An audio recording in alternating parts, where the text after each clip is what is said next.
Nahuli na ng Los Baños Police ang ikaapat sa most wanted list sa kanilang lugar. Narito report ni John Consulta, exclusive.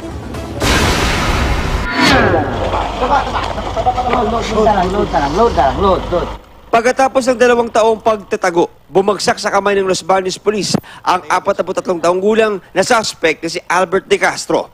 Si De Castro ang tinuturing na 4th most wanted personality sa Los Baños. Miyembro umano siya ng De Leon Robbery at Carnapping Group. Sangkot din umano siya sa seri ng mga panggagahasa sa Los Baños, kabilang ang panggagahasa at pagpatay sa isang 8 taong gulang na babae sa barangay San Antonio, Los Baños, Laguna noong December 2014. Pagkatapos pagsamantalahan ay winasak ang kanang mata ng biktima at pinasakan pa ng matigas na bagay ang maselang bahagi nito bago pinagpapalo sa ulo hanggang sa mapatay. Naging susi sa pagtukoy sa suspect ang nakitang kwintas sa crime scene na ayon sa ibang mga naging biktima ay pag-aari ni De Castro.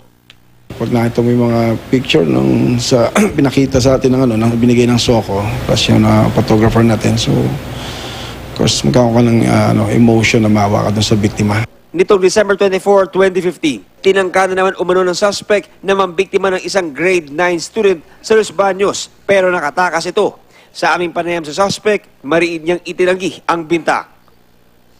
Ang masasagot ko lang po, hindi po totoo yun. Naharap sa kasong rape with homicide ang suspect at iba pang patong-patong na kaso. Pwede po sila pumunta sa police station dito sa atin sa Los Baños para mapagsampan ng kaso. And mga biktima rin ng robbery dahil may mga case din to ng robbery natin sa pang-hold up. John Consulta, GMA News.